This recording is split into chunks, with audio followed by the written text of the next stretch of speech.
இன்னைக்கு இந்த ஆண்டின் ஐபிஎல் முதலாவது மேட்ச் நம்ம சிஎஸ்கே அணி இரவு 7:30 மணிக்கு ராஜஸ்தான் அணிக்கு எதிராக அவங்க ஹோம் கிரவுண்டு கவுஹாத்தியில் விளையாட போகிறாங்க. ஸோ இந்த முக்கியமான நேரத்தில் நம்ம சிஎஸ்கே அணியில் இருந்து முக்கியமான பிளேயர்கள் இப்போ இன்ஜூர் ஆயிருக்கிறது மட்டும் இல்லாமல் கம்ப்ளீட்டாக டோர்னமெண்ட்டு விட்டு ரூல்ட் அவுட் ஆகிறதும் இன்றைய ஆட்டத்தில் விளையாட முடியாமல் போகக்கூடிய சூழ்நிலை முக்கியமான பிளேயர்களுக்கு ஏற்பட்டிருக்கு. இதனால் கேப்டனான ருத்ராஜ் பார்த்தீங்கன்னா சிஎஸ்கே அணியின் பிளேயிங் 11 ஏறக்குறைய ஒரு பர்ஃபெக்டான கரெக்டான பிளேயிங் 11 அவர் தேர்வு செஞ்சு வச்சுருந்தா அதில் இருந்து முக்கியமான பிளேயர்கள் இப்போ வெளியேறி இருக்கிறதால இன்றைக்கி விளையாட போகிற சிஎஸ்கே அணியின் பிளேயிங் 11 எதுவாக இருக்க போது எப்படி தேர்வு செய்கிறது அப்படிங்கிற உச்சக்கட்ட சிக்கலுக்கு இப்போ ருத்ராஜ் அவர் தள்ளப்பட்டிருக்காரு. அது மட்டும் இல்லாமல் சீனியர் பிளேயரான சஞ்சு சாம்சன், ருத்ராஜ் இவங்க 2 பேரும் தான் இப்போ அணியை பொறுப்பெடுத்து வழி நடத்தி ஜெயிக்க வைக்க வேண்டிய கட்டாயத்தில் இவங்க 2 பேருமே இருக்காங்க. ஆனால் இன்றைய ஆட்டம் இவங்க 2 பேருக்குமே எதிராக திரும்பக்கூடிய அளவுக்கு அடுத்தடுத்துன்னு சிஎஸ்கே அணிக்கு எதிராக இன்னைக்கு நிறையா சவால்கள் இருக்குது. ருத்ராஜ், சஞ்சு சாம்சன் அவங்க 2 பேருமே இதை சமாளிப்பாங்களா அப்படிங்கிற மாதிரி தான் இப்போ இன்றைக்கி நடக்க போகிற மேட்ச் பார்த்திங்கன்னா கம்ப்ளீட்டாக சிஎஸ்கே அணிக்கு ஒரு மாதிரி ஜெயிக்கிறதுக்கான வாய்ப்புகள் இருக்கா அப்படின்னு நம்ம எல்லாருமே யோசிக்கக்கூடிய ஒரு மேட்சாக இந்த ஆட்டம் மாறி இருக்கு. ஸோ அப்படி இப்போ கடைசி நேரத்தில் திடீர்னு சிஎஸ்கே பிளேயிங் 11 விளையாட முடியாமல் ரூல்ட் அவுட் வெளியே இருக்க பிளேயர்கள் யார் யார், அதே போல் அவங்க வெளியே போயிட்டாங்கன்னா சிஎஸ்கே அணிக்காக இன்றைக்கி பிளேயிங் 11 விளையாட போகிற பிளேயர்கள் யார் யார், முக்கியமாக ருத்ராஜ், சஞ்சு சாம்சன் அவங்க 2 பேருக்கும் இருக்கக்கூடிய மிகப்பெரிய பிரச்சனை என்ன, இது எல்லாத்தையும் சமாளித்து இன்றைக்கி ஜெயிப்பாங்களா அப்படிங்கிற முக்கியமான ஒரு சில விவரங்கள் கிடைச்சிருக்கு. அதை பற்றி இந்த வீடியோவில் பார்க்கலாம். ஸோ அதனால் வீடியோவை ஸ்கிப் பண்ணாமல் பாருங்கள். இதில் ஃபஸ்ட்டு கடந்த 2 தினத்துக்கு முன்னாடி தான் பார்த்தீங்கன்னா எம்எஸ் தோனி அவருடைய கால் வலி, முட்டி வலி அவருக்கு இன்னும் இருக்குது அப்படிங்கிறதால கண்டிப்பாக ஒரு மாதத்துக்காவது நிச்சயமாக தோனி அவர் விளையாட முடியாது அப்படிங்கிற தகவல் அஃபிஷியலாகவே வெளியாகிருந்தது. ஸோ தோனி அவருடைய ரசிகர்கள், சிஎஸ்கே ரசிகர்கள் அவங்க எல்லாருக்குமே ரொம்ப பெரிய ஒரு இடியாகவும் வருத்தமாக இந்த செய்தி இருந்தாலும் பரவாயில்ல, சஞ்சு சாம்சன் வந்துட்டார்ல, அவர் பார்த்துக்குவார், கண்டிப்பாக சிஎஸ்கே அணியில் சஞ்சு சாம்சன் அடுத்த தோனியாக இருப்பார் அப்படின்னு தான் சிஎஸ்கே ரசிகர்கள் எல்லாருமே எதிர்பார்த்துக்கிட்டு இருந்தாங்க. ஆனால் இப்போ திடீர்னு பார்த்தீங்கன்னா இன்றைக்கி இன்னொரு பிளேயர், முக்கியமான பிளேயர், சிஎஸ்கே அணி ரசிகர்கள் எல்லாருமே எதிர்பார்க்கக்கூடிய முக்கியமான பிளேயர், அவரும் இப்போ ராஜஸ்தான் அணிக்கு எதிராக இன்றைக்கி விளையாட போகிற இந்த முக்கியமான மேட்ச்சில் விளையாட முடியாமல் வெளியேறியிருக்காரு. ஸோ அது யார் அப்படின்னு பார்த்தீங்கன்னா Devon Brevis. So Brevis young player. கடந்த ஆண்டு ஐபிஎல்லில் அவர் சிஎஸ்கே அணிக்காக எப்படிப்பட்ட ஆட்டங்கள் விளையாண்டார், எந்த அளவுக்கு ஒரு முக்கியமான நிறையா இன்னிங்ஸ் சிஎஸ்கே அணிக்காக ஒத்த ஆளாக நின்று அவர் விளையாண்டு கொடுத்தாரு அப்படிங்கிறத கடந்த ஆண்டு ஐபிஎல்லில் பார்த்தோம். இந்த ஆண்டு பிரேவிஸ் சிஎஸ்கே அணியில் முக்கியமான பிளேயராக அவர் இருப்பார் அப்படின்னு எதிர்பார்த்துக்கிட்டு இருந்தால் இப்போ பிரேவிஸ் பார்த்திங்கன்னா அவருக்கு இடுப்பு தசை பிடிப்பு ஏற்பட்டிருக்கு. அதனால் நிச்சயமாக 2-3 மேட்ச் சிஎஸ்கே அணிக்காக இப்போ விளையாட முடியாத நிலைமை பிரேவிஸ் அவருக்கு ஏற்பட்டிருக்கு. ஸோ இது கண்டிப்பாக சிஎஸ்கே அணியின் மிடில் ஆர்டரில் சிஎஸ்கே அணியின் ரன்னை உயர்த்துறதுக்கும் சிஎஸ்கே அணி ரன் சேசிங்லேயுமே மிடில் ஆர்டரில் ஒரு நங்கூரம் பேட்ஸ்மேனை கடந்த வருஷம் பிரேவிஸ் விளையாண்டுருந்தார். இந்த எல்லா இடத்துக்குமே திடீர்னு பிரேவிஸை நம்பியிருந்தாங்க. ஆனால் திடீர்னு பிரேவிஸ் அவர் இல்லை அப்படிங்கிறது கண்டிப்பாக கேப்டனான ருத்ராஜுக்கு அந்த இடத்துல யாரை போடுறது, புதுசாக உள்ளே வந்திருக்க கார்த்திக் சர்மா இல்லைனா வீர் இவங்களை யாராவது போடலாமா அப்படின்னு ருத்ராஜ் அவருக்கு தற்போது மிகப்பெரிய சிக்கல் பிரச்சனையை இங்கே தான் பார்த்தீங்கன்னா ஏற்பட ஆரம்பிச்சிருக்கு. ஏன்னா பிரேவிஸ் அவர் வெளியேறாரு அப்படின்னா கண்டிப்பாக இப்போ உடனடியாக ருத்ராஜ் அந்த இடத்துல ஒரு நம்பிக்கையான பிளேயரை நிச்சயமாக போட்டே ஆகணும்.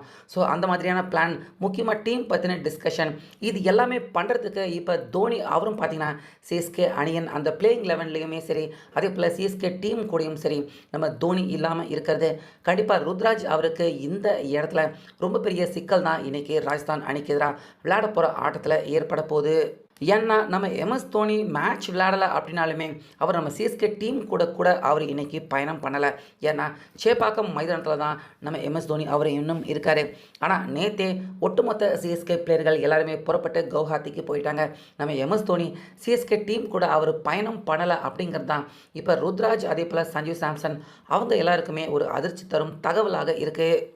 ஏன்னா தோனி அவர் மேட்ச் விளையாடலை அப்படிங்கிறது ஒரு பக்கம் இருந்தாலும் அவர் அட்லீஸ்ட் கூட இருந்தால் அவர்கிட்ட யோசனை கேட்குறது, ஐடியா கேட்குறது, அவரை முன்னாடி வச்சுக்கிட்டு ஒரு சில பிளான் போடுறது, இந்த மாதிரியான விஷயங்களை நிச்சயமாக சிஎஸ்கே அணி செய்தாங்கன்னா ஜெயிக்கிறதுக்கான வாய்ப்பு அதிகரிக்கும்.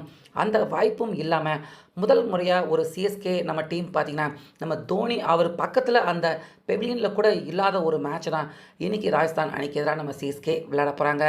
பத்தாக்குறைக்கு சிஎஸ்கே மிடில் ஆர்டர் முக்கியமான பேட்ஸ்மேன் பிரேவிஸ் அவரும் சிஎஸ்கே அணியில் இல்லை அப்படிங்கிறதால இப்போ கேப்டனான ருத்ராஜ் பார்த்தீங்கன்னா கம்ப்ளீட்டாக ஒரு புதிய டீம் சிஎஸ்கே டீமை இந்த மேட்ச்சில் அவர் ஃபார்ம் பண்ண வேண்டிய கட்டாயத்துக்கு இப்போ கேப்டனான ருத்ராஜ் தள்ளப்பட்டிருக்காரு.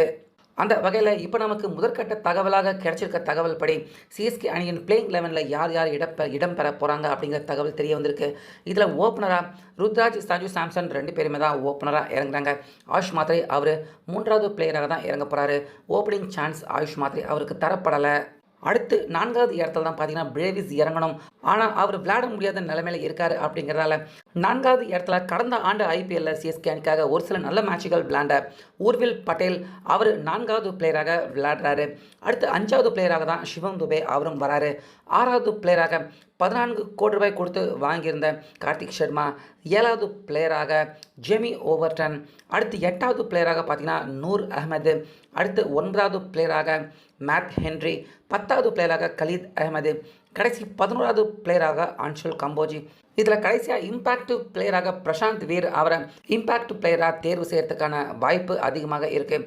ஸோ ஓவராலாக சிஎஸ்கே அணியின் பிளேயிங் 11 இன்னைக்கு விளையாட போகிற பிளேயிங் 11 இதுவாக இருக்க போகுது அப்படிங்கிற தகவல் தான் பார்த்தீங்கன்னா தற்போது கவுஹாத்தியில் இருந்து வரக்கூடிய தகவல்களாக இருக்குது.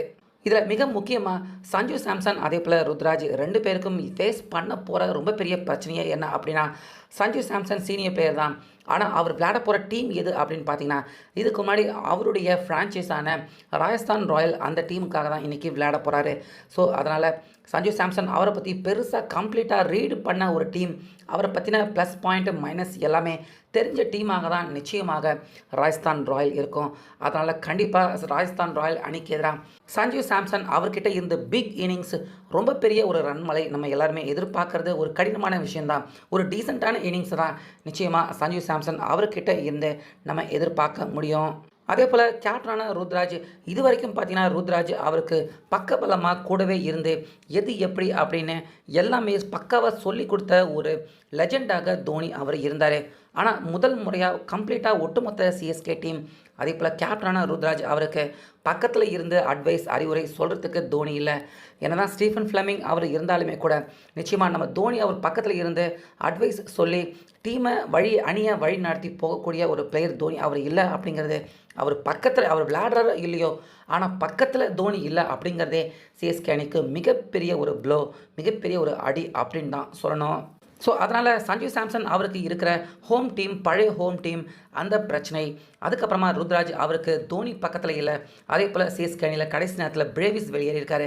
இப்படி அடுத்தடுத்துன்னு சஞ்சு சாம்சன் அதே போல் ருத்ராஜ் 2 பேருக்குமே இருக்கிற இந்த பிரச்சனையை இவங்க சமாளிக்கிறதே பார்த்தீங்கன்னா கண்டிப்பாக இன்றைக்கி மிகப்பெரிய சவாலாக தான் இருக்க போகுது ராஜஸ்தான் அணிக்கு எதிராக.